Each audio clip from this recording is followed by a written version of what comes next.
यहाँ से स्टार्ट करेंगे। ज्ञान बिंदु का यहाँ पर टेस्ट है, यहाँ पर फुल लेंथ पेपर रहेगा, ये 7वां नंबर पेपर है और ओवरऑल के हिसाब से और फुल लेंथ के हिसाब से यहाँ पर पहला पेपर है। ठीक है, तो यहाँ पर हम लोग देखेंगे। अभी हम लोग यहाँ पर करीब 4 पेपर इसके कवर कर चुके हैं, अभी बचे 5 6, ये करीब ये 2 पेपर बचे हुए हैं। राइट, ये 2 पेपर कवर करने के बाद हम लोग यहाँ पर 7वां कर चुके हैं, ये फुल लेंथ 1 हो गया। ठीक है, अभी हम लोग फुल लेंथ 2 भी देखेंगे और उसके बाद यहाँ पर जो बचा है 5 6 उसको बाद में देखेंगे। ठीक है, ध्यान रखना है। तो यहाँ पर जो गैप हो रहा है 5 6 पेपर को हम लोग बाद में करेंगे, क्योंकि यहाँ पर फुल लेंथ आ चुके हैं, उसको पहले कवर करेंगे। ठीक है, धीमे धीमे हम लोग सब पूरे पेपर जितने हैं इसके ऊपर नीचे हो सकते हैं, लेकिन कवर सब पूरे करेंगे। ठीक है, बाकी कुछ पूछना रहेगा तो आप पूछ सकते हो टेलीग्राम से भी और कमेंट करके बोल सकते हो। राइट, आते हैं क्वेश्चन स्टार्ट करते हैं। पार्ट 1 हम लोग इसका कल कर चुके थे, इसमें से पार्ट 1 हम लोग ने यहाँ पर 76 क्वेश्चन करीब कवर कर लिए थे। आज स्टार्ट करेंगे 77 नंबर क्वेश्चन से और 150 क्वेश्चन तक करेंगे और फुल 1 पेपर यहाँ से खत्म होगा इसका। सुबह में कर चुका हूँ, KGS का जो पेपर था वो करा चुका आपको। ठीक है, और पेपर आपका था यहाँ पर PW का भी फुल लेंथ पेपर 2 नंबर, वो भी करा चुका हूँ। ठीक है, जो सुबह कराया था मैंने, देख सकते हो वो भी चैनल पर, ये भी फुल लेंथ पेपर होगा। आते हैं क्वेश्चन नंबर 77 से स्टार्ट करते हैं। 77 नंबर क्वेश्चन है, निम्नलिखित पर विचार करना है।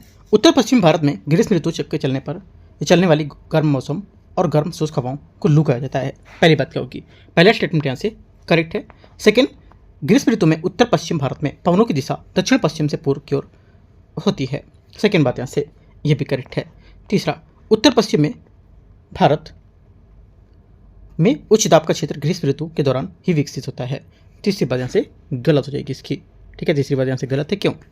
क्योंकि यहाँ पर ग्रीष्म ऋतु के अंत में जब मानसून आने वाला होता है तब हिंद महासागर में आने वाली दक्षिण पश्चिम मानसून की पवनें भारत में प्रवेश करती हैं और इन मानसून की और यहाँ पर इस मानसून की जो पवनों की मुख्य दिशा में पश्चिमी भारत में दक्षिण पश्चिम उत्तर पूर्व की ओर होती है और ग्रीष्म ऋतु में उत्तर पश्चिम भारत में अत्यधिक गर्मी के कारण हवा गर्म होकर ऊपर उठती है, जिससे यहाँ पर निम्न वायुदाब का क्षेत्र बनता है। इसे निम्न ताप क्षेत्र भरने के लिए समुद्र की ठंडी हवाएं खींची चली जाती हैं। तो आंसर यहाँ पर क्या होगा, इसका 1 और 2 करेक्ट होगा। तीसरी बात यहाँ से इसकी गलत है कि बोला है कि उत्तर पश्चिम मानसून उच्च दाब का क्षेत्र ग्रीष्म ऋतु में ही दौरान विकसित होता है, ऐसा गलत है। 1 2 सिर्फ इसका करेक्ट होगा। आते हैं आगे, ये करेक्ट है। क्वेश्चन नंबर 78 है, निम्नलिखित पर विचार करना है प्रदीपी पठार के बारे में। पहली बात है, नर्मदा के उत्तर में स्थित प्रदीपी पठार का भाग मध्य उच्च भूमि के नाम से जाना जाता है। 78 का पहला क्या होगा, 78 का पहला स्टेटमेंट यहाँ से ये करेक्ट है। सेकेंड बात है, प्रदीपी पठार की औसत ऊंचाई 600 से 900 मीटर के बीच है। सेकेंड बात भी करेक्ट है। तीसरा, और प्रदीपी पठार के 2 मुख्य भाग होते हैं, एक तो उच्च मध्य भूमि है ना, उच्च भूमि मतलब मध्य उच्च भूमि, और दूसरा दक्कन का पठार। राइट, मध्य उच्च भूमि क्या होती है, नर्मदा नदी के उत्तर में स्थित है और इसका अधिकांश भाग मालवा का पठार में है। राइट, और सेकेंड जो दक्कन का पठार है ये नर्मदा नदी के दक्षिण में स्थित है। इसका निर्माण लावा के ठंडा होने से हुआ है और ये लगभग 5 लाख वर्ग किलोमीटर में फैला है। तो ये बात आपको याद रखनी है। इस पठार के पश्चिमी और उत्तरी पूर्व भाग में मुख्य रूप से काली मिट्टी पाई जाती है। तीसरी बात यहाँ से गलत है। ठीक है, यहाँ पे काली मिट्टी बोला कि पाई जाती है, तो यहाँ से इसकी जो आकृति होती है ये क्या होती है, ये त्रिभुजाकार होती है और ये उत्तर की ओर चौड़ा और दक्षिण की ओर संकीर्ण होता है। इस पठार में पश्चिम से उत्तर के पश्चिमी भाग में मुख्य रूप से काली मिट्टी पाई जाती है। कहाँ पर, पश्चिम और उत्तर के पश्चिम भाग में। ठीक है, यहाँ पर क्या बोला है, उत्तर पूर्वी भाग में है ना, पश्चिमी भाग और उत्तर पश्चिम भाग होना चाहिए, पर उत्तर पूर्वी नहीं होना चाहिए, गलत होगा। 1 2 करेक्ट है। Answer C. क्वेश्चन नंबर 79 है, निम्नलिखित पर विचार करने, पहाड़ी पर्वत और क्षेत्र इसके देश कौन से हैं। 79 में देखते हैं। पहली बात है बोला है कि एलब्रुज। ठीक है, एलब्रुज क्या होगा, एलब्रुज हो जाएगा आपका तीसरा ईरान। ठीक है, अगला चगाई अफगानिस्तान। राइट, सी मतलब अराकानियोमा, अराकानियोमा हो जाएगा क्या, दूसरा म्यांमार, और तीन सान आपका चीन। करेक्ट आंसर यहाँ से 79 का सी करेक्ट यहाँ से है। क्वेश्चन नंबर 80 है, निम्नलिखित में से कौन से भारतीय राज्य चीन सीमा पर स्पर्श करते हैं। आंसर क्या होगा, 80 का करेक्ट आंसर यहाँ से 80 का ये डी करेक्ट होगा। इसमें से एक तो सिक्किम, हिमाचल प्रदेश, उत्तराखंड, लेकिन यहाँ पे पश्चिम बंगाल इसमें नहीं होगा है ना, पश्चिम बंगाल इसमें नहीं है। आंसर क्या होगा, आंसर हो जाएगा यहाँ से डी करेक्ट आंसर है। क्वेश्चन नंबर 81, प्रदीपी भारत की नदियों के बारे में कौन सा कथन यहाँ पर गलत है। प्रदीपी नदियों के बारे में कौन सा कथन गलत है, तो आंसर हो जाएगा, देखते हैं। पहला बोला स्टेटमेंट इसमें कि कृष्णा नदी का उद्गम महाबलेश्वर महाराष्ट्र से होता है। पहली बात क्या होगी, पहला स्टेटमेंट यहाँ से क्या होगा बताओ, पहला जो हो जाएगा यहाँ से करेक्ट है। सेकेंड बात है, प्रायद्वीपीय नदियाँ समतल घाटियों से होकर बहती हैं। ये बात गलत है, समतल घाटियों से होकर नहीं बहती हैं, ठीक है, ये बात गलत हो जाएगा, क्योंकि यहाँ पर जो प्रायद्वीपीय नदियाँ होती हैं चौड़े और उथली घाटियों से होकर बहती हैं। ये नदियाँ ठोस पठारी भाग में प्रवाहित होती हैं। गलत हो गया। ठोस पठारी भाग प्रवाहित होने के कारण इन नदियों का मार्ग सीधा नहीं होता है। गलत है, क्योंकि इनका मार्ग निश्चित और सीधा होता है। ये गलत है, रैखिक है ना, सीधी दिशा में। दोनों बातें गलत हो गई। तीसरे में तो मतलब बी और सी गलत है, तो आंसर क्या होगा? पहला सही है। बोला कौन सा गलत है, तो एक से ज़्यादा गलत होगा, तो आंसर क्या होगा? डी, है ना। आगे आते क्वेश्चन 82 नंबर 82। कोपेन के जलवायु वर्गीकरण के अनुसार निम्नलिखित में से शुष्क ग्रीष्म ऋतु वाली मानसून के प्रकार की जलवायु कहाँ पाई जाती है? 82 का आंसर क्या होगा? 82 का जो आंसर हो जाएगा ये हो जाएगा यहाँ से करेक्ट बी, तमिलनाडु के कोरोमंडल तट इसका आंसर होगा। तमिलनाडु के कोरोमंडल तट के क्षेत्र में शुष्क ग्रीष्म ऋतु वाली मानसून प्रकार की जलवायु पाई जाती है। इसे एएस प्रकार की जलवायु कहते हैं, ठीक है, याद रखना है। क्या क्या होती है? AMW ये क्या होती है, और DFC ये क्या होती है, और BWHW ये क्या होती है, मैं बता देता हूँ। AMW जो होती है ये आपकी लघु शुष्क ऋतु वाली मानसून प्रकार की जलवायु होती है। ये गोवा और दक्षिण भारत के पश्चिमी तट में होती है। OFC क्या होती है?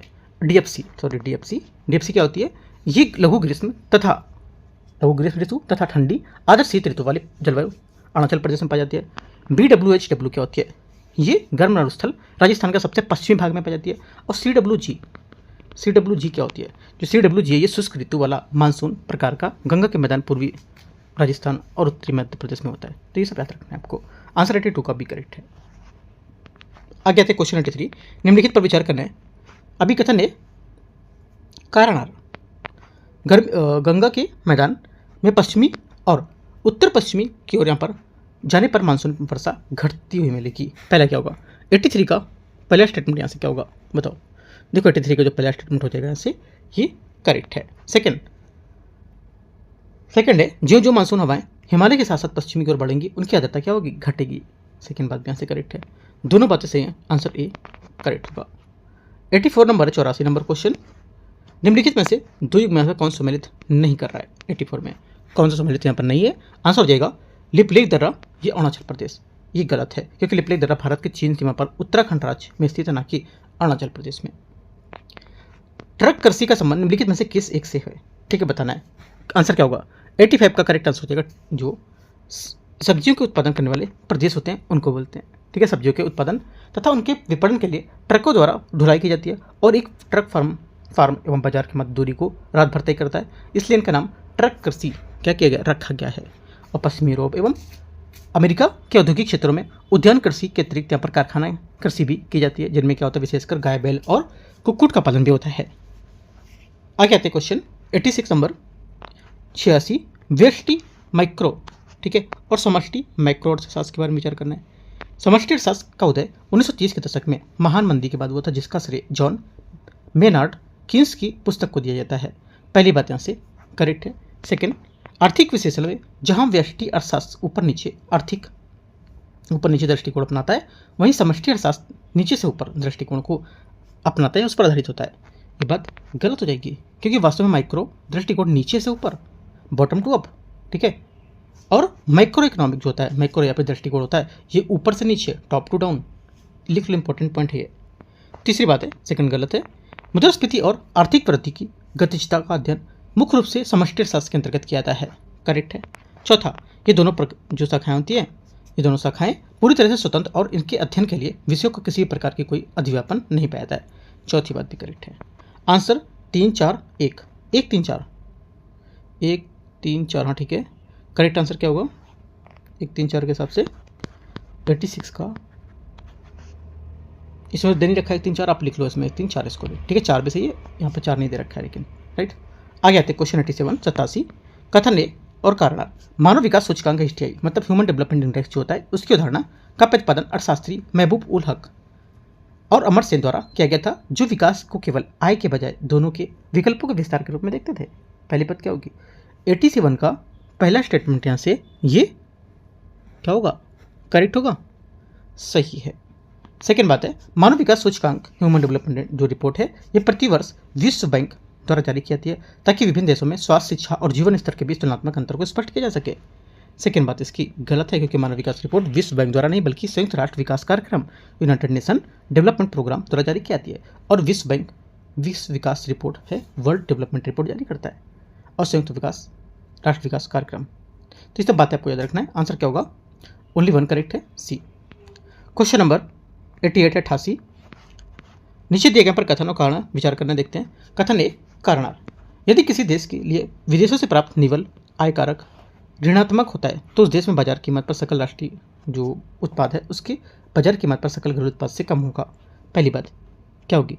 88 का पहला स्टेटमेंट करेक्ट है। सेकेंड बात है आर बोला इसमें बाजार कीमत पर सकल राष्ट्रीय उत्पाद जो होता है इसकी गणना करने के लिए जीडीपी में देश के निवासियों द्वारा आर्थिक सीमा से बाहर अर्जित आय को जोड़ाता है और गैर निवासियों द्वारा घरेलू आय के भीतर अर्जित आय को घटाते हैं।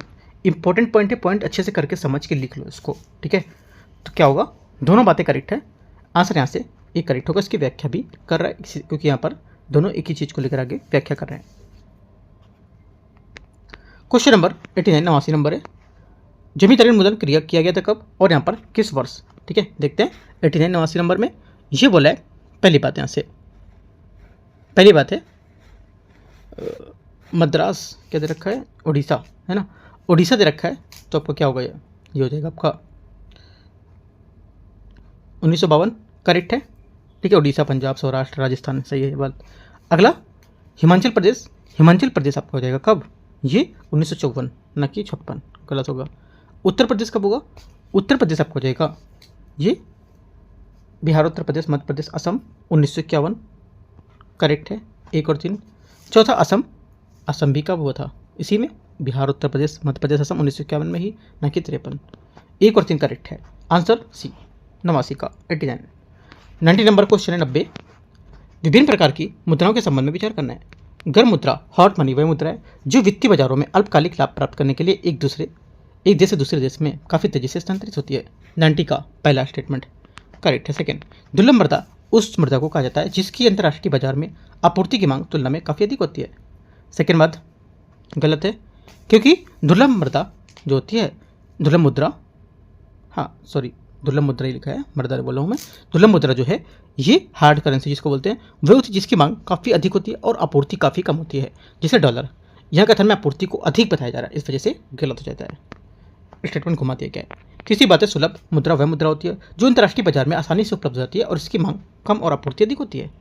ये बात करेक्ट है, क्योंकि सुलभ मुद्रा आसानी से उपलब्ध होती है और विश्व बाजार में इसकी साख कम होती है और मांग की तुलना में आपूर्ति अधिक होती है। ठीक है, आंसर क्या होगा? 1 करेक्ट है और 3 करेक्ट है, 1 और 3। Answer C. क्वेश्चन नंबर 91 है 91, भारत में जीएसटी संरचना के संबंध में विचार करना है। पहली बात है केंद्रीय जीएसटी अधिनियम 2017 सीजीएसटी एक्ट संसद द्वारा पारित किया गया था। 91 का पहला स्टेटमेंट क्या होगा? 91 का पहला स्टेटमेंट यहाँ से करेक्ट हो जाएगा।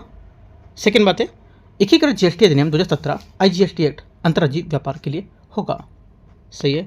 केंद्र शासित प्रदेश में जीएसटी अधिनियम 2017 यूटी जीएसटी केवल दिल्ली पांडुचेरी के लिए ही पारित किया गया था। ये बात गलत है, क्योंकि दिल्ली पांडुचेरी की अपनी अलग विधानसभा इसलिए एसजीएसटी एक्ट के अंतर्गत आते थे और जीएसटी के संदर्भ में महत्वपूर्ण संवैधानिक बदलाव अलग अलग थे। ठीक है, तो यहाँ पे यूटी जीएसटी जो था ये उन केंद्र शासित प्रदेशों के लिए जिनकी अपनी विधानसभा नहीं है, लेकिन यहाँ पर जैसे कि मान सकते हो चंडीगढ़ लद्दाख की है ना, और दिल्ली पांडुचेरी की तो है, राइट। तो याद रखना है, तीसरा गलत हो जाएगा। चौथा, जीएसटी राज्यों की क्षतिपूर्ति अधिनियम 2017 राज्यों की राजस्व भुगतान की भरपाई के लिए बनाया जाता है, करेक्ट है। 1 2 4 91 का answer C. Question number 92 92 number है, निम्नलिखित पंचवर्षीय योजनाओं को उनके आधारभूत मॉडलों के साथ सम्मिलित करना है। देखते हैं 92 को। पहली बात क्या है? पहले यहाँ से ये बोला है पांचवी पंचवर्षीय योजना ए, पांचवी पंचवर्षीय योजना देगी आपका थर्ड ट्रैक्टर डीपी धर मॉडल, है ना। छठी पंचवर्षीय योजना बी का फोर्थ आगत निर्गत। सातवीं पंचवर्षीय योजना सी का 1, सातवीं पंचवर्षीय योजना जॉन डब्ल्यू मिलर मॉडल। और आठवीं पंचवर्षीय योजना क्या होगी? डी का 2। करेक्ट आंसर यहाँ से ए 92 का सही आंसर होगा। 93 नंबर है 93, भारतीय अर्थव्यवस्था से संबंधित समितियों और उसके क्षेत्र में संबंध में विचार करना है। कौन सा सम्मिलित नहीं कर रहा है? कौन सा सम्मिलित नहीं है? 93 का आंसर क्या हो जाएगा? करेक्ट आंसर 93 का जो हो जाएगा सुरेश तेंदुलकर समिति औद्योगिक लाइसेंसिंग के लिए होगा। सी आंसर करेक्ट आंसर होगा। ठीक है, जो यहाँ पर इसमें नहीं सम्मिलित है क्योंकि सुरेश तेंदुलकर समिति गरीबी का उल्लंघन करने के लिए होती है, ना कि औद्योगिक लाइसेंस के लिए। बाकी सब सही है। 94 नंबर है, केंद्रीय बजट के इतिहास में परंपराओं के संबंध में विचार करना है। निर्मला सीतारमण ने फरवरी 2026 में लगातार 9वीं बार बजट पेश किया था और मोरारजी देसाई ने लगातार 6 बार बजट पेश करने का रिकॉर्ड को पीछे छोड़ दिया है। पहली बात क्या होगी? 94 का पहला स्टेटमेंट यहाँ से जो रहेगा ये क्या होगा? करेक्ट है। सेकंड बात है, भारत में संसदीय इतिहास में मोरारजी देसाई के नाम सर्वाधिक 10 बार पूर्ण और अंतरिम मिलकर बजट पेश करने का रिकॉर्ड दर्ज है। एकदम सही बात है। तीसरी बात क्या है 94 में? तीसरा है, बजट दस्तावेज की छपाई और गोपनीयता प्रक्रिया की शुरुआत प्रतीक हलवा समारोह वित्त मंत्रालय द्वारा आयोजित किया जाता है। तीसरी बात भी करेक्ट है। आंसर क्या होगा? 1 2 3 सी नहीं डी। क्वेश्चन नंबर 95, वित्तीय वर्ष 2025-26 में और 26-27 है जो, ठीक है, उसके बजट के संबंध में विचार करना है। 2025-26 के लिए कुल व्यय का बजट अनुमान करीब यहाँ पर कितना है? 50,65,345 करोड़ निर्धारित किया गया है, जबकि उसी वर्ष संशोधित अनुमान इसे कम होकर कितना 49,64,842 करोड़ हो गया है। पहली बात क्या होगी? 95 का पहला स्टेटमेंट यहाँ से क्या होगा? ये करेक्ट है। सेकंड बात है, 2026-27 के लिए प्रस्तावित कुल बजट 53,47,315 करोड़ है, जो 2025-26 में संशोधित अनुमान की तुलना में 3,82,473 करोड़ होगा। सेकंड बात भी सही है। तीसरी बात है, 2025-26 के बजट अनुमान और संशोधित अनुमान के बीच अंतर लगभग 1 लाख करोड़ है, जो ये संकेत देता है कि वास्तविक व्यय अनुमान से कम रहा है। ये बात भी करेक्ट है। 3 सही होगा। चौथी बात है, 2026-27 में प्रस्तावित व्यय 25-26 के बजट अनुमान की तुलना में कम है और जिसमें व्यय की गिरावट का संकेत मिला है। ये बात गलत हो जाएगी इसकी, चौथी वाली। क्यों? चौथी बात इसलिए गलत है इसकी क्योंकि 26-27 के दौरान सरकार का कुल व्यय और भी अधिक यहाँ पर जो था करीब 53,47,315 करोड़ पर बजट प्रस्तावित था, है ना। गिरावट का संकेत नहीं मिला था, गलत हो जाएगा। 1 2 3 करेक्ट है। क्वेश्चन नंबर 96 है, बिहार के प्रमुख पुरातात्विक स्थलों में चिरांद, छेचर और मनेर निम्नलिखित में से किस काल के साक्ष्य प्राप्त हुए थे? आंसर 96 का करेक्ट हो जाएगा। ऐसे ये हुए थे नवपाषाण काल और ताम्रपाषाण काल, इसका आंसर होगा। ठीक है, बिहार के पुरातात्विक स्थलों में चिरांद, छेचर और मनेर जो थे, ये इनकी सबसे बड़ी विशेषता है कि यहाँ पर ही नवपाषाण काल और ताम्रपाषाण काल दोनों युग मुख्य अवशेष थे, एक ही स्थान पर क्रमबद्ध तरीके से मिले थे। 96 सी। 97 नंबर है, बिहार में नुहानियों के उदय के संबंधित कौन सा कथन यहाँ पर सही होगा? 97 नंबर है। देखो 97 में जो आंसर हो जाएगा, दरिया खान नुहानी बिहार की नुहानी सत्ता के एक प्रमुख स्तंभ थे। उनके शासन में प्रभाव को उसकी पुष्टि बिहार के नालंदा जिले के बिहार शरीफ के हिल्सा और प्राप्त शिलालेख से होती है और ये शिलालेख उस समय के प्रशासनिक राजनीतिक प्रभाव को दर्शाते हैं। दिल्ली सल्तनत के लोधी वंश, विशेषकर सिकंदर लोधी के समय अफगान सरदारों के विभिन्न क्षेत्रों में प्रभार दिया गया था और इसी दौरान नुहानी कबीले को अफगान बिहार एक शक्तिशाली राजनीतिक शक्ति के रूप में उभरा था। आंसर क्या होगा? डी करेक्ट है 97 का। सभी बातें सही है। आगे आते हैं क्वेश्चन 98 नंबर, बिहार में यूरोपीय कंपनियों की स्थापना के संबंध में विचार करने कौन सा गलत है? यूरोपीय कंपनी बनाने से गलत हो जाएगा आंसर। 98 का करेक्ट आंसर यहाँ से पुर्तगाली फैक्ट्री 1851, ये गलत है क्योंकि पुर्तगाली फैक्ट्री बिहार में पुर्तगालियों ने 17वीं शताब्दी के पूर्वार्ध में निश्चित तिथि कोई ज्ञात नहीं थी, लेकिन व्यापारिक केंद्र में स्थापित किए जहाँ मुख्यतः सूती वस्त्र का व्यापार होता था। ठीक है, तो आंसर क्या होगा? गलत हो जाएगा ये वाला। आगे आते क्वेश्चन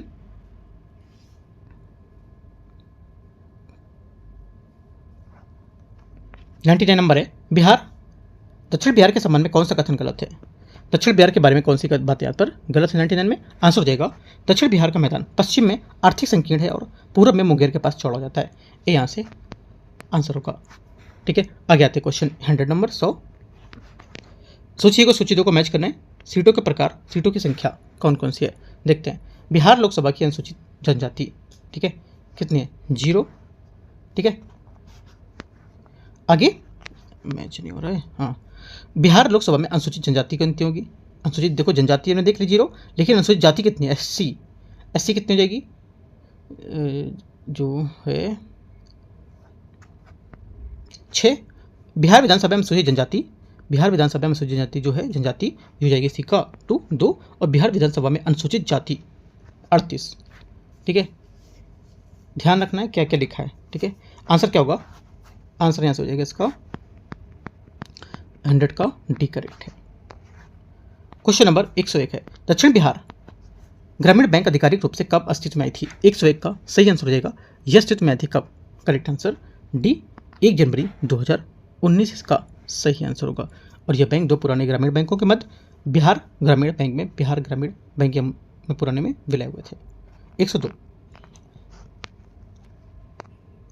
102 नंबर है, बिहार के संस्थानों और स्थापना वर्ष यहाँ पर सम्मिलित करना है। देखते हैं, बिहार अरबी फारसी संस्थान 102 नंबर है, बिहार अरबी फारसी संस्थान, तो क्या हो जाएगा 31 है ना 1955-56। बिहार वैशाली संघ बी नंबर, बी का 1। 1945 बिहार प्राकृत जैन संस्थान, बिहार प्राकृत जैन संस्थान सो संस्थान 1955। और बिहार मैथिली परिषद डी, ये क्या होगा 1939। करेक्ट आंसर 102 का डी। 103 नंबर है, बिहार की आर्थिक समीक्षा के संबंधित निम्नलिखित पर विचार करना है। बिहार की आर्थिक समीक्षा Bihar institute of public finance and policy द्वारा तैयार की जाती है। पहले क्या होगा, 103 का पहला स्टेटमेंट यहां से क्या होगा, करेक्ट है। सेकेंड बात, वर्ष 2025-26 में बिहार की 21वीं आर्थिक समीक्षा को वर्तमान वित्त मंत्री विजेंद्र प्रसाद यादव ने 2 फरवरी 2026 को विधानसभा में प्रस्तुत किया था। सेकेंड बात यहाँ से इसकी क्या होगी, गलत हो जाएगी। सेकेंड बात यहाँ से गलत है, क्योंकि यहाँ पर बिहार में पहली आर्थिक समीक्षा वर्ष 2006-07 में तत्कालीन उप मुख्यमंत्री सह वित्त मंत्री सुशील कुमार मोदी द्वारा विधानसभा में पेश की गई थी। ओनली 1 करेक्ट है, पूछे गलत कौन सा होगा तो 2। क्वेश्चन नंबर 104, बिहार बजट 2026-27 के संबंध में विचार करना है। वित्तीय वर्ष 2026-27 में उसके लिए बिहार का कुल बजट आकार 3,47,589 करोड़ है। पहला क्या होगा, 104 का पहला स्टेटमेंट सही है। सेकंड, ये बजट पिछले वर्ष 2025-26 के बजट की तुलना में लगभग 30,694 करोड़ या 9.7% अधिक है। सेकंड बात क्या होगी, सेकंड बात यहाँ से करेक्ट है भी, दोनों बातें सही है सी। 105 नंबर है, बिहार के पहले ग्रीनफील्ड एक्सप्रेस वे के संबंध में विचार करना है। बिहार का पहला greenfield express way Amas Darbhanga express way है, NH 119D। पहली बात क्या होगी, 105 का करेक्ट स्टेटमेंट होगा, सही बात है। ये एक्सप्रेस वे औरंगाबाद के आमस से शुरू होकर 8 जिलों में होकर गुजरता है और दरभंगा तक जाएगा। सेकेंड बात यहाँ से गलत है, क्योंकि यहाँ पर यह गया कि आमस NH 19 से शुरू होकर दरभंगा NH 27 तक जाता है और औरंगाबाद, जहानाबाद, पटना, वैशाली, समस्तीपुर से 7 जिलों को जोड़ता है और इस परियोजना में लगभग 5,000 करोड़ से 6,000 करोड़ खर्च होने का अनुमान है। सेकेंड बात गलत है ना, क्योंकि औरंगाबाद के आमस से शुरू होकर बोल रहा है, राइट। तो क्या होगा, ये गया कि आमस से शुरू होकर, ना कि औरंगाबाद के। ओनली 1 करेक्ट है। क्वेश्चन 106 है, स्थानीय स्वशासन के संबंध में विचार करना है। 73वां संविधान संशोधन के माध्यम से पंचायती राज संस्थाओं को संवैधानिक अधिकार मिला है। 106 का पहला स्टेटमेंट क्या होगा, 106 का पहला स्टेटमेंट यहाँ से ये करेक्ट है। सेकेंड बात है, स्थानीय कर लगाना एवं करों को संग्रहित करना ग्राम सभा का कार्य होता है, गलत है, ये ग्राम सभा का कार्य नहीं होगा, ठीक है, गलत हो जाएगा यहाँ से, क्योंकि ग्राम पंचायत का कार्य होता है, ना कि ग्राम सभा का। तीसरी बात है, राज्य वित्त आयोग का गठन अनुच्छेद 243(1) के तहत यहाँ पर किया जाता है। तीसरी बात क्या होगी, तीसरी बात यहाँ से गलत है भी, ठीक है, क्योंकि राज्य वित्त आयोग का अनुच्छेद 243(1) के तहत गठन किया जाएगा, गलत है, क्योंकि अनुच्छेद 243(1) के तहत राज्यपाल द्वारा राज्य वित्त आयोग का गठन किया जाता है, ठीक है। 243 आई सही बात होनी चाहिए, क्योंकि राज्य सरकार द्वारा अनुदान के पंचायत समिति के समान अनुच्छेद 243 आई के तहत राज्य वित्त आयोग का गठन किया जाता है। 243 के तहत राज्यपाल द्वारा राज्य वित्त आयोग का गठन किया जाता है, इसमें राज्यपाल द्वारा किया जाता है, बात ही सही होनी चाहिए, क्योंकि इसके तहत एक बार स्टेटमेंट देख लेना, वैसे स्टेटमेंट यहाँ पर सही होगा, ये वाला तीसरा सही होगा। और कौन सा सही था, पहला भी सही था, ठीक है, 1 और 3 इसका सही होना चाहिए, लेकिन यहाँ पे आंसर में नहीं दे रखा है, आंसर में बोल रखा है कौन सा गलत है, तो दूसरा गलत होगा, क्योंकि दूसरा गलत है, ये आंसर होगा, 1 और 3 इसका करेक्ट आंसर होगा, ठीक है। आगे आते क्वेश्चन 107, नीचे दिए गए पर सही और सम्मिलित करना है, कौन कौन सही है, कौन सा गलत है, इसमें कौन सा मैच कर रहा है, कौन सा नहीं कर रहा है। जैसे कि महत्वपूर्ण अनुच्छेद रखा है, आर्टिकल 114 107 में 114 जो आर्टिकल है ये हो जाएगा एक विनियोग विधेयक में। अनुच्छेद 116 हो जाएगा आपका लेखानुदान, प्रत्यानुदान और अपवादानुदान, ठीक है। और आर्टिकल 120 हो जाएगा संसद में प्रयोग की जाने वाली भाषा, और आर्टिकल 122 ये हो जाएगी आपकी न्यायालय द्वारा संसद की कार्रवाई में जांच न किया जाना। करेक्ट आंसर 107 का बी करेक्ट है। 108 नंबर है, निम्नलिखित में से कितने युग्म यहाँ पर सही सम्मिलित हैं? कितने युग्म यहाँ पर सही सम्मिलित हो रहे हैं बताना है आपको 108 में। 108 में आपका जो सही है वो जाएगा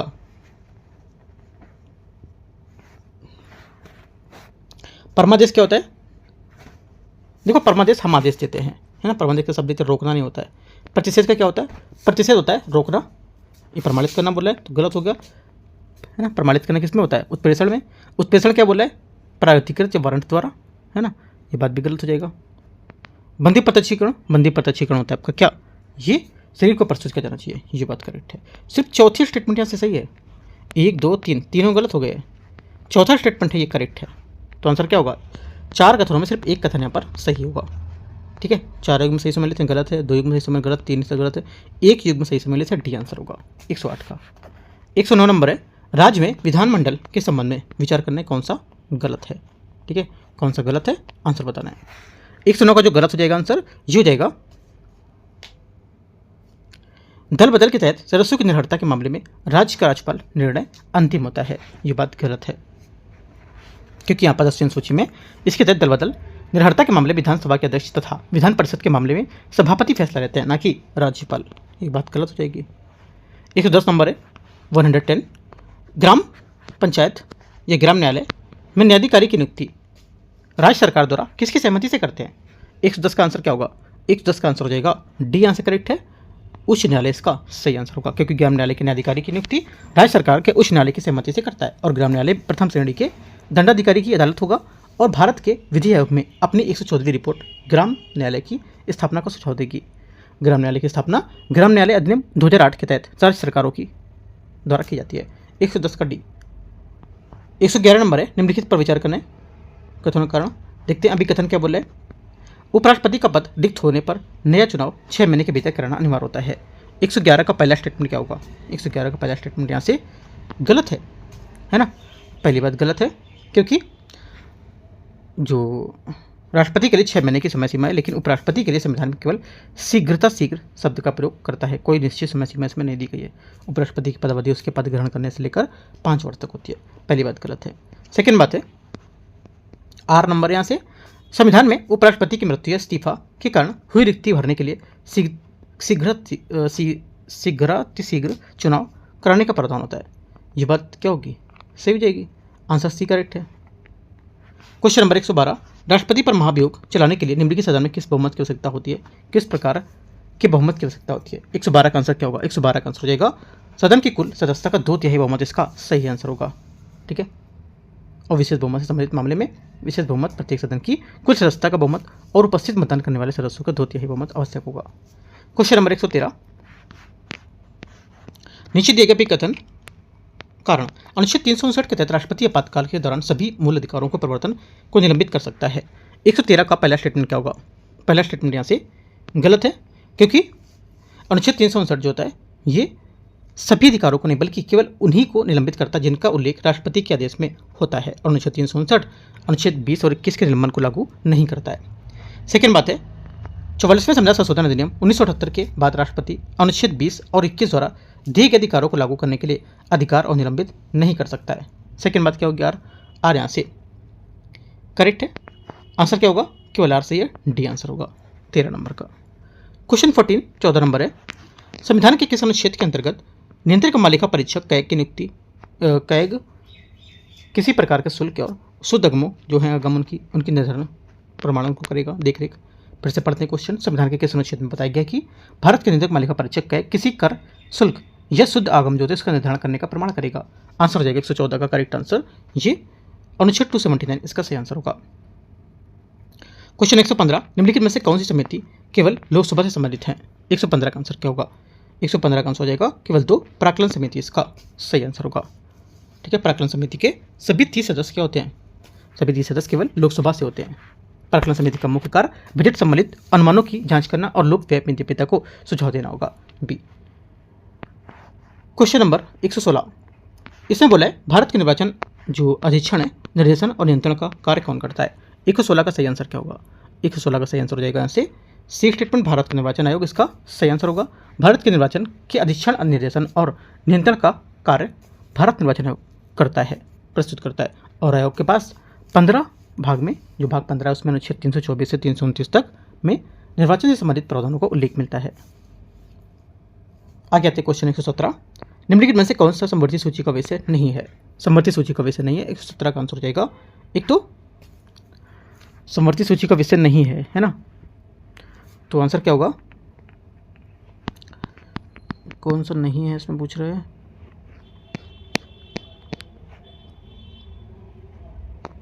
इस विषय नहीं है, पहला उद्योग नहीं है, और आपका हो जाएगा अंतर्राष्ट्रीय व्यापार और वाणिज्य, ये भी नहीं होगा, ठीक है। और आपका विद्युत समवर्ती सूची का विषय आपको हो जाएगा यहाँ से शिक्षा विवाह वन, तो आपको यहाँ से क्या होगा आंसर 117 का? 1-4 तो हो ही होगा, और साथ में यहाँ पर 1-4 और दूसरा पे हो जाएगा, है ना, ये दूसरा भी इसके अंतर्गत नहीं है। 1-2-4 विद्युत यहाँ पे होगा। आंसर क्या होगा? 117 का 1-2-4 करेक्ट आंसर यहाँ से सही होगा। 118 नंबर है, राज्यसभा में संबंध में विचार करना है। राज्यसभा के सभापति का चुनाव निर्वाचन होने के बाद होने वाली प्रथम बैठक उपस्थित सदस्यों में से किया जाता है। पहला क्या होगा? 118 का पहला गलत है, ठीक है, क्योंकि आर्टिकल जो 64 होता है इसके तहत भारत को राष्ट्रपति राज्यसभा का पदेन सभापति होता है, ठीक है। राज्यसभा में सीटों का बंटवारा राज्य की जनसंख्या के अनुपात में होता है, इसलिए प्रत्येक राज्य के प्रतिनिधि की जनसंख्या या जिनकी जनसंख्या अलग अलग होती है, और राज्यसभा की सदस्यता के लिए न्यूनतम आयु 30 वर्ष निर्धारित होती है, ठीक है। तो पहली बात यहाँ से गलत है। सेकंड बात है, राज्यसभा में किन्हीं 2 राज्यों की सीटों की संख्या एक समान नहीं हो सकती है, एकदम गलत है, हो सकती है ना। दोनों बातें गलत है। आंसर क्या होगा? 118 का करेक्ट आंसर क्या होगा? 118 का हो जाएगा आपका, दोनों गलत है, ना तो एक नहीं दो, डी। 119 नंबर है, राष्ट्रीय अनुसूचित जनजाति आयोग कार्यों एवं शक्तियों के संबंध में विचार करना है, कौन सा सही होगा? आयोग अपना वार्षिक प्रतिवेदन जनजाति कार्यालय जो मंत्रालय उसको प्रस्तुत करता है। 119 पहला क्या होगा? पहले यहां से गलत है, क्योंकि बोल रहा है कि आयोग अपना वार्षिक प्रतिवेदन जनजाति मंत्रालय को सौंपता है। किसी क्षेत्र में अनुसूचित जनजाति क्षेत्र को घोषित कर सकता है, ये भी गलत है। तीसरी बात है, किसी विवाद की स्थिति में भारत के किसी भाग से किसी व्यक्ति को सामने हाजिर करने की शक्ति होती है, ये बात इसी से करेक्ट है। सी यहाँ से क्या होगा? 119 का सही आंसर है। आगे आते क्वेश्चन 120 नंबर, किस अधिनियम के तहत बंबई और मद्रास प्रेसिडेंसी की सरकारों को कलकत्ता की सरकार के अधीन कर दिया गया था? आंसर 120 से क्या होगा? 120 का सही आंसर हो जाएगा रेगुलेटिंग एक्ट 1773 अधिनियम इसका सही आंसर होगा। 121 नंबर है, वेदांत के संबंध में विचार करना है। वेदांत का शाब्दिक अर्थ वेदों का अंत होता है। 121 का पहला स्टेटमेंट यहाँ से करेक्ट है। यह मुख्य रूप से यज्ञों और कर्मकांडों का खंडन करता है, ये बात भी करेक्ट है। दोनों बातें करेक्ट हैं। 121 का आंसर क्या होगा? सी करेक्ट हो जाएगा यहाँ से। 122 नंबर है, कथने और कारणार पंचायतन शैली में निर्मित मंदिरों के मुख्य देवता का मंदिर केंद्र में होता है, जो 4 अन्य छोटे सहायक मंदिरों में से घिरा होता है। 122 का पहला स्टेटमेंट क्या होता है? पहला स्टेटमेंट यहाँ से करेक्ट है। सेकेंड बात है, उत्तर भारत में खजुराहो में स्थित कंदरिया महादेव का मंदिर भुवनेश्वर का लिंगराज मंदिर पंचायतन शैली के उत्कृष्ट एग्जाम्पल होंगे, ये भी बात करेक्ट है। आंसर क्या होगा? इसकी व्याख्या लेकिन नहीं कर रहे हैं, ठीक है, बातें दोनों करेक्ट है लेकिन व्याख्या नहीं कर रहे हैं, क्योंकि यहाँ पर पंचायतन शैली के मंदिर की बात कर रहे थे और यहाँ पर ये खजुराहो में स्थित जो है लिंगराज मंदिर की बात कर रहा है पंचायतन शैली में, ठीक है। तो आंसर क्या होगा? 122 का डी करेक्ट है, ये बात। आगे आते क्वेश्चन 123 नंबर है, 123, महाकवि भारवी द्वारा रचित किरातार्जुनीयम का कथानक मुख्य रूप से निम्नलिखित में से किस पर आधारित होगा? आंसर 123 का हो जाएगा, ये आधारित है श्रीमद् भागवत लीला पर, गलत है। महाभारत के वन पर आधारित है, महाभारत के वन पर आधारित है, बी यहाँ से 123 का आंसर होगा। इस रचना में पांडव के वनवास के दौरान अर्जुन द्वारा भगवान शिव को प्रसन्न करने के लिए कई बार पर तपस्या का वर्णन मिलता है। आगे आते क्वेश्चन 124, कृषि के अतिरिक्त संगम काल के अन्य महत्वपूर्ण उद्योग कौन से थे? करेक्ट आंसर 124 हो जाएगा। ये एक तो मछली उत्पादन, दूसरा जहाजों का निर्माण। 1 और 2 इसका सही आंसर होगा 124 का। 125 नंबर है, निम्नलिखित में से कौन सा सिद्धांत जैन दर्शन से संबंधित है? नहीं है, जैन दर्शन से संबंधित नहीं है, तो आंसर हो जाएगा यहाँ से क्या?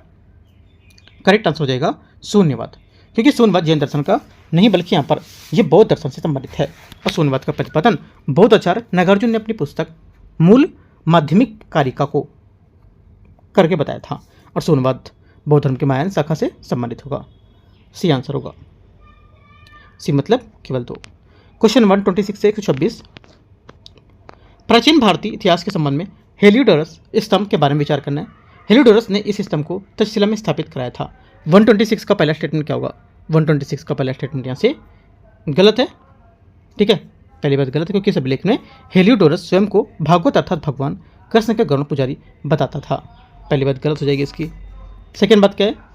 सेकेंड बात यहाँ से हेलियोडोरस का स्तंभ हेलियोडोरस विदिशा में स्थापित कराया गया था और हेलियोडोरस भागभद्र के दरबार में यूक्रेटाइड्स वंश के संस्थापक एंथियाकिल्ड्स ने भेजा था। सेकेंड बात यहाँ से इसकी ये बोला है कि हेलियोडोरस शुंग वंश के दरबार में राजदूत बनकर आया था। सही बात है। तीसरी बात यहाँ से बोल रहा है कि हेलियोडोरस के इस स्तंभ पर खुदा शिलालेख की भाषा प्राकृत लिपि में ब्राह्मी लिपि में होगी। ये बात भी करेक्ट है। 2 और 3 सही है। आंसर क्या होगा? 126 का ये करेक्ट है। 127 127 नंबर क्वेश्चन, माप जनपद के संबंध में विचार करने। पुष्पकलावती गंधार माँ जनपद का नगर था। 127 का पहला स्टेटमेंट यहाँ से क्या होगा? करेक्ट है। कन्नौज नगर प्राचीन अवंती माँ जनपद का हिस्सा था। सेकेंड बात गलत है।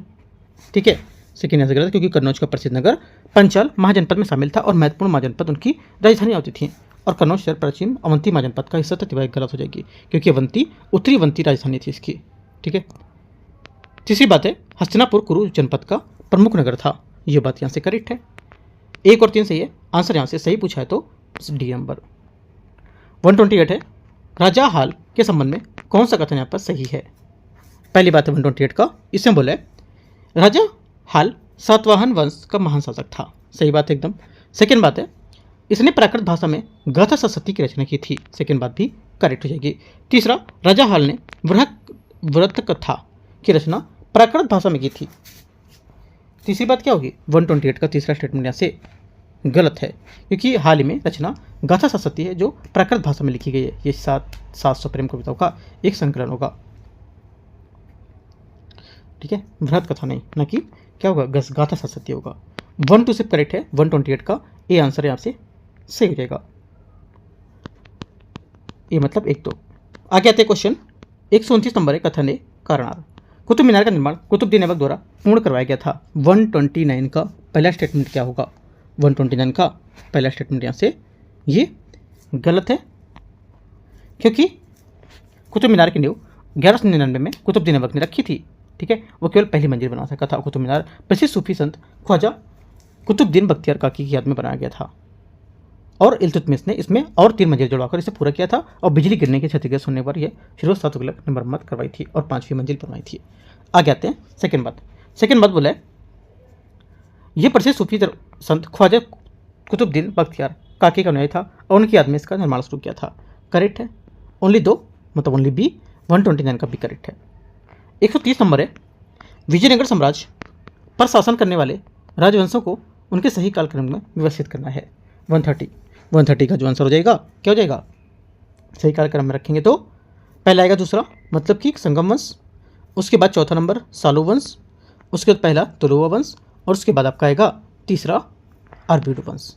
ठीक है, ये संगम वंश 1336 से 1485 राइट। उसके बाद सालू वंश 1485 से 1505, तुलुवा वंश 1505 से 1565 और अरबीडु वंश 17वीं शताब्दी के अंत तक। तो ये सब लिख सकते हो पॉइंट आप। करेक्ट आंसर 130 का ये करेक्ट है। 131 नंबर है दिल्ली सल्तनत के सुल्तान बलबन के संबंध में विचार करना है। उसने दीवाने अर्ज को दीवाने विराजत से अलग किया था और पहली बात क्या होगी? पहला स्टेटमेंट यहाँ से करेक्ट है। सेकेंड उसने प्रशासन में गैर तुर्कों को उच्च पदों पर नियुक्त करके तुर्की कुलीनता को एकाधिकार को तोड़ दिया था। सेकेंड बात गलत है ना? सेकेंड बात गलत है क्योंकि यहाँ पर बलबन ने अपनी तुर्की श्रेष्ठता के लिए जाना था और उसने प्रशासन में सेना ने गैर तुर्कों को बाहर रखा था और बलबन के उच्च पदों पर तुर्कों को स्थापित किया था। तीसरी बात है उसने बंगाल में विद्रोह दबाने के लिए अपने पुत्र बुगरा खान को भेजा था। ये बात भी गलत है इसकी। ठीक है, क्योंकि 1279 में बंगाल में तुगरिल खान ने विद्रोह कर दिया था और इसमें बेरहमी से कुचलने के बाद बलबन ने अपने पुत्र बुगरा खान को बंगाल का गवर्नर नियुक्त किया था। ठीक है, आंसर क्या होगा, 1 सिर्फ करेक्ट है, एक बात ये यहाँ से आंसर होगा। क्वेश्चन है 132, खानवा के युद्ध निम्नलिखित में से कथनों पर विचार करना है। देखते हैं, इसमें बोला है राणा सांगा को राजपूत प्रमुखों के साथ कुछ मुस्लिमों शासक का भी संयुक्त प्रभाव था। 132 का पहला स्टेटमेंट यहाँ से क्या होगा, करेक्ट है। सेकेंड है मालवा के राजा मेदिनी राय और इब्राहिम लोधी का बेटा महमूद लोधी राणा सांगा की ओर से लड़े थे, ये भी बात करेक्ट है। दोनों बातें एकदम सही है। बाबर अपनी आत्मकथा बाबरनामा में तुर्की भाषा में लिखी थी और खानवा के युद्ध का वर्णन इसमें विस्तार पूर्वक किया गया है। क्वेश्चन पूछ सकता है बीपीएससी कि बाबर ने यह बोल सकता है कि खानवा के प्रसिद्ध युद्ध का वर्णन कहाँ किया गया है। ठीक है, तो बाबरनामा में जो तुर्की भाषा में। ठीक है, याद रखना है, आंसर ही करेक्ट है। 133 नंबर है 133, निम्नलिखित पर विचार करना है, सुमेलित करना है। कथन ए सोचिए 1 सोचिए 2, फतुहात ए फिरोज शाही। फतुहात फिरोज शाही क्या होगा, 133 हो जाएगा एक का। तीसरा मतलब यहाँ पर फिरोज शाह तुगलक इसका होगा। तबकात नासरी बी का हो जाएगा 4, मिनहास सिराज। तारीख मसूदी सी का 1, अबुल हसन अल बैहकी और फतवा ए जहांदारी। आंसर क्या होगा, डी का 2। करेक्ट आंसर यहाँ से डी सही आंसर है।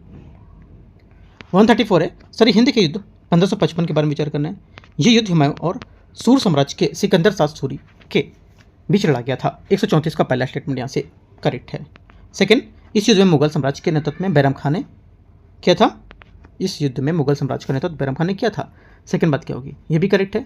तीसरा, सर हिंद के युद्ध में विजय के बाद भारत में सूर्यवंश की नींव पड़ी थी, ये बात गलत हो जाएगी। सर हिंद की जीत के बाद दिल्ली में सिंहासन पर पुनः हुमायूं का बैठने का मौका मिला था और सर हिंद के युद्ध के बाद विजय भारत में सूर्यवंश की नींव पड़ी थी, ये बात गलत होगी इसकी, है ना।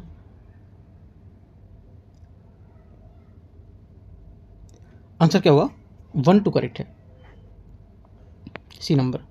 135 नंबर है भक्ति आंदोलन के संबंध में निर्गुण और सगुण जो यहाँ पर संत थे उनके बीच अंतर के बारे में विचार करना है।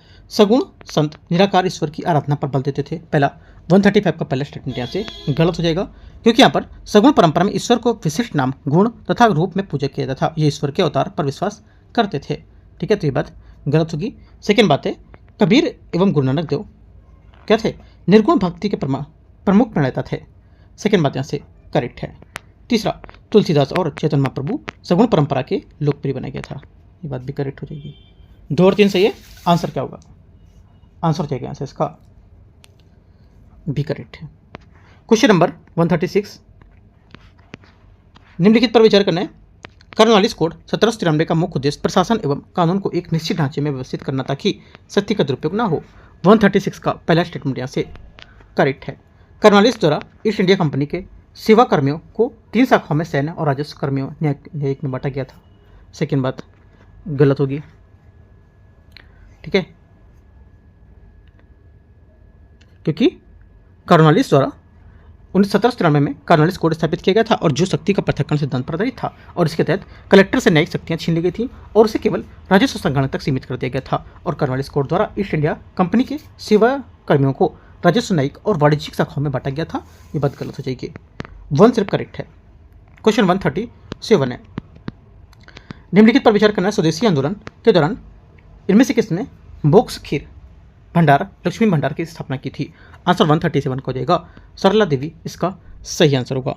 ठीक है, स्वदेशी आंदोलन की शुरुआत 7 अगस्त 1905 को कोलकाता में हुआ था और इस आंदोलन के दौरान विदेशी वस्तुओं का बहिष्कार किया गया था और स्वदेशी वस्तुओं का प्रोत्साहन किया गया था। सी 138 है, इसमें बोला कांग्रेस के लाहौर अधिवेशन के संबंध में विचार करना है। इस अधिवेशन में पूर्ण स्वराज को कांग्रेस को अपना लक्ष्य घोषित किया था। करेक्ट है। सेकेंड, इसमें कांग्रेस ने तय किया था कि दूसरे गोलमेज सम्मेलन में भाग लेगी। ठीक है, ये बात गलत हो जाएगा, क्योंकि यहाँ पर होने वाले भविष्य में जो गोलमेज सम्मेलन थे उसको बहिष्कार कर दिया था। तीसरा अधिवेशन में निर्णय लिया गया था कि कांग्रेस सदस्य भविष्य में काउंसिल चुनाव में भाग नहीं लेंगे। गलत बात है, भविष्य चुनाव में भाग लेंगे, क्योंकि कांग्रेस के सभी सदस्य निर्णय लिया था कि कांग्रेस भविष्य में काउंसिल चुनाव में भाग नहीं लेंगे। ठीक है, तो ये बात गलत हो जाएगी। और गोलमेज सम्मेलन को लेकर क्या किया था, बहिष्कार किया था। आंसर क्या होगा इसका, हो जाएगा 138 का। पूछा क्या, कौन सा, अच्छा ये बात सही हो जाएगी इसकी, क्योंकि देखो अधिवेशन में निर्णय लिया गया था कांग्रेस ने भविष्य काउंसिल को लेकर चुनाव में भाग नहीं लेगी। ये बात सही है ना, भाग नहीं लेगी, सही बात है। तो यहाँ से पूछा कि कौन सा गलत है, तुम्हारा 1 और 3 सही है, 1 और 3 बात सही, दूसरी बात यहाँ से गलत है, आंसर डी गलत होगा। ठीक है, ये बात तीसरी वाली स्टेटमेंट गलत नहीं होगी, तीसरी वाली स्टेटमेंट एकदम करेक्ट है ये, और पहले वाला स्टेटमेंट भी एकदम करेक्ट है, दूसरी वाली बात गलत है। आगे आते हैं, सही पूछ लेकिन यहाँ पर पूछा था गलत कौन सा है, तो दूसरा ही गलत हो जाएगा। 139 नंबर है, सविनय विज्ञान आंदोलन जो है उसके संबंध में विचार करना है। तमिलनाडु के तंजौर समुद्र तट पर के केलप्पन नमक कानून तोड़ा था। 39 का पहला स्टेटमेंट यहाँ से क्या होगा, ये गलत है, क्योंकि यहाँ पर अप्रैल 1930 में तमिलनाडु के तंजौर तट पर सीराज गोपालाचारी त्रिचनपल्ली और विद्रणम नमक तक यात्रा की थी। पहली बात गलत हो जाएगी। सेकेंड बात है, मलाबार में मलाबार में सी राजगोपालाचारी नमक यात्रा त्रिचनपल्ली और विद्रणम तक यात्रा किया था। ये बात क्या होगा, गलत है। सेकेंड भी, क्योंकि भारत दक्षिण मलाबार के केलप्पन नमक पद पर यात्रा की थी, उन्होंने कालीकट पुनयूर तक यात्रा किया और नमक कानून का उल्लंघन किया था। तीसरी बात है, मध्य प्रांत में सविनय विज्ञान आंदोलन के दौरान वन कानून तोड़ा गया था। ये बात करेक्ट है, आंसर केवल 3 यहाँ पर सही होगा। क्वेश्चन नंबर 140, कथन है कारणार्थ। भारत शासन अधिनियम 1935 के तहत वर्ष 1937 में दिल्ली में एक संघीय न्यायालय की स्थापना की थी। 140 का पहला स्टेटमेंट यहाँ से करेक्ट है। सेकंड, ये संघीय न्यायालय भारत की अंतिम अपीली न्यायालय था और इसके विरुद्ध कहीं भी अपील नहीं किया सकती थी। सेकंड बात गलत है, सेकंड बात गलत हो जाएगी। इसके आंसर क्या होगा, ओनली 1 करेक्ट है, आंसर ए यानी सी। क्वेश्चन नंबर 141 141, 1906 के पंजीकरण प्रमाण पत्र और इसके विरुद्ध सत्याग्रह के संबंध में विचार करना है। इस कानून के तहत प्रत्येक भारतीय को विवाह पंजीकरण प्रमाण पत्र अपने पास रखना होता था, अनिवार्य होता था। पहली बात क्या होगी, पहली बात यहाँ से गलत है ना, पहली बात यहाँ से क्या हो जाएगी, 141 का गलत हो जाएगा, क्योंकि यहाँ पर उपरोक्त पंजीकरण प्रमाण निवास से संबंधित था, ना कि विवाह से संबंधित था, तो गलत होगा। सेकेंड है, गांधी जी ने नेतृत्व में भारतीयों ने इस कानून का विरोध किया था और हिंसक प्रतिरोध सभा का गठन किया गया था। ये बात सही है, केवल 2। 142, रंपा विद्रोह भारत के किस क्षेत्र में हुआ था। करेक्ट आंसर हो जाएगा 142 का ये हुआ था रंपा विद्रोह पूर्वी घाट में, इसका करेक्ट आंसर होगा। रंपा विद्रोह जिसे मान्यम विद्रोह के नाम से भी जानते थे, और ये विद्रोह 1922 से 24 के बीच हुआ था। 143, 1749 में हुए अंबर के युद्ध के संबंध में क्या यहाँ पर सही होगा, अंबर के युद्ध में क्या यहाँ पर सही है, करेक्ट आंसर हो जाएगा 143 का, ये फ्रांसीसी गवर्नर डुप्ले की सहायक चंदा साहब ने किसको पराजित किया था, अनवरुद्दीन को पराजित किया था। ये यहाँ से क्या होगा, 143 का आंसर होगा। और इस युद्ध में कर्नाटक के नवाब अनवरुद्दीन की पराजय हुई थी और चंदा साहब कर्नाटक नवाब बने थे, और अंबर का द्वितीय युद्ध कर्नाटक युद्ध से संबंधित था। तो ये सब बात याद रखना है। 144 आते हैं, सूची 2 को मैच करते हैं। विद्रोह का केंद्र और विद्रोह का नेता कौन है, इसमें से बताना है।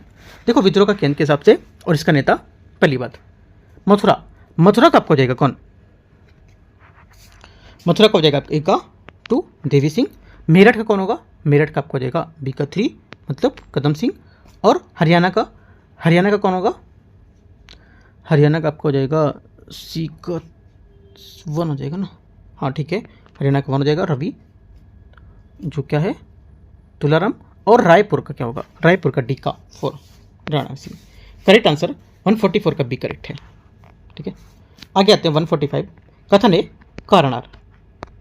इसने बोला 19वीं शताब्दी के दौरान ब्रिटिश शासन में अंतर्गत भारत में पारंपरिक हस्तशिल्प और सूती वस्त्रों के उद्योग पर पतन हुआ था। 145 का पहला स्टेटमेंट यहाँ से करेक्ट है। सेकंड, आर जो बोला है कारण, ब्रिटिश सरकार ने भारतीय उद्योगों को संरक्षण देने के लिए भारी आयात शुल्क लगाए थे। ये बात गलत है, क्योंकि ब्रिटिश सरकार द्वारा भारत में कच्चे माल को ब्रिटेन लाया जाता था और तैयार उत्पाद सस्ते दाम पर भारतीय बाजार में बेचे जाते थे, और इसका देसी सामग्री प्रतिस्पर्धा पिछड़ गई थी और ब्रिटेन से आने वाले माल पर नाम मात्र आयात शुल्क था। लेकिन यहाँ पर जब भारतीय कपड़ा ब्रिटेन जाता था तो उस पर काफ़ी ज़्यादा कर लगाते थे, ठीक है। ये बात गलत हो जाएगी, 1 सिर्फ करेक्ट है, आंसर सी नंबर करेक्ट है। 146 है, देशी रियासत के संबंध में घेरे की नीति के संबंध में विचार करना है। इस नीति का उद्देश्य कंपनी के जो प्रदेश थे उसकी रक्षा के लिए बफर स्टेट बनाना था। पहला करेक्ट है, क्योंकि घेरे की नीति का समय क्या था, यहाँ पर 1765 से 1813 के बीच में आता था, और घेरे की नीति का मुख्य उद्देश्य कंपनी क्षेत्र में जैसे बंगाल और मराठा के अफगान आक्रमणकारी थे उनके से बचाना, और देशी रियासतों के प्रति ब्रिटिश कंपनियों के 4 भागों में बांटा गया था। घेरे की नीति, अधीनस्थ पृथक्करण की नीति, अधीनस्थ संघ की नीति और समान संघ की नीति। पहली बात करेक्ट है। सेकेंड, वॉरेन हेस्टिंग के समय में अवध के प्रति अपनाई गई नीति इसका एक प्रमुख उदाहरण थी। ये बात भी करेक्ट है, दोनों बातें करेक्ट है। बोला गलत कौन सा, तो कोई गलत नहीं है, डी। 47 कथन है कारणार्थ। 19वीं शताब्दी में गिरिमठिया प्रणाली के तहत भारतीय श्रमिकों का प्रवासन केवल आर्थिक कारणों तक सीमित नहीं था, बल्कि यह वैश्विक साम्राज्य नीतियों का परिणाम था। 147 का पहला स्टेटमेंट क्या होगा? ये सही है। सेकेंड, करनार ब्रिटिश साम्राज्य में 1833-34 के दौरान दास प्रथा का उन्मूलन कैरिबियन और अन्य ब्रिटिश उपनिवेशों में श्रम का बहुत बड़ा संकट पैदा कर दिया था। सेकेंड बात क्या होगी? सेकेंड बात भी सही है। दोनों बातें यहाँ से करेक्ट है, ये आंसर होगा। 148, निम्नलिखित में से कौन सा कार्य ईश्वरचंद्र विद्यासागर से संबंधित नहीं है? ईश्वरचंद्र विद्यासागर संबंधित नहीं होगा। आंसर हो जाएगा पाश्चात्य शिक्षा का विरोध, इसका सही आंसर होगा। ईश्वरचंद्र विद्यासागर पाश्चात्य शिक्षा का विरोधी नहीं, बल्कि यहाँ पर प्रबल समर्थक थे। उन्होंने संस्कृत कॉलेज में अंग्रेजी शिक्षा का प्रबंध किया ताकि आधुनिक शिक्षा का प्रसार हो सके। डी आंसर होगा। 149, रामोसी कृषक दल की स्थापना किसने की थी? आंसर हो जाएगा 149 का करेक्ट आंसर क्या होगा? 149 का ए यहाँ से करेक्ट है, वासुदेव बलवंत फड़के सही आंसर होगा। रामोसी कृषक दल की स्थापना 1879 में वासुदेव बलवंत फड़के द्वारा महाराष्ट्र के स्थापित किया गया था। और रामोसी कृषक दल का उद्देश्य सशस्त्र विद्रोह के लिए देश से अंग्रेजों को खदेड़ना था, और इस उद्देश्य की पूर्ति के लिए इन्होंने संचार लाइनों को नष्ट करने का प्रयास किया था। ए आंसर होगा। क्वेश्चन नंबर 150 150 नंबर है। 150 नंबर है, बंगाल में क्रांतिकारी आंदोलन के संबंध में विचार करना है। बंगाल में प्रतिलता वाडेकर ने चटगांव रेलवे इंस्टीट्यूट पर छापा मारा था। 150 का पहला स्टेटमेंट यहाँ से करेक्ट है। सेकेंड बात है, 1932 में बीना दास ने दीक्षांत समारोह में गवर्नर पर गोली चलाई थी। सेकेंड बात भी यहाँ से करेक्ट है। दोनों बातें यहाँ से एकदम करेक्ट है। आंसर क्या होगा? सी 150 का करेक्ट आंसर हो जाएगा यहाँ से। इस टाइप से यहाँ पर 150 क्वेश्चन पूरे हो गए, और यहाँ पर जो टेस्ट था आपका ज्ञान बिंदु का, इसका फुल लेंथ बस यहाँ पर खत्म हो चुका है। अब इसका फुल लेंथ पेपर 2 देखेंगे, और जो उसके बाद जो बची पेंडिंग टेस्ट है वो हम लोग बाद में करेंगे, ठीक है। ऐसे करके जो नए पेपर आते हैं वो पहले करेंगे, जो बचे पेपर हैं उनको हम लोग यहाँ पर बीच बीच में करते रहेंगे। तो आपका क्या होगा कि फुल लेंथ पेपर भी होते रहेंगे, और सेक्शनल पेपर जो बचे हैं वो भी आपको होते रहेंगे साइड से, ठीक है। तो एंड करते हैं। कुछ डाउट रहेगा आप नीचे कमेंट में पूछ सकते हो। और केजीएस का मैंने फुल लेंथ नहीं, मतलब 16 नंबर पेपर आज कराया हुआ है, और यहाँ पर पीडब्ल्यू का भी यहाँ पर सेकंड पेपर कराया हुआ है फुल लेंथ, सुबह देख सकते हो दोनों को, ठीक है। एंड करते हैं। All the best, thank you.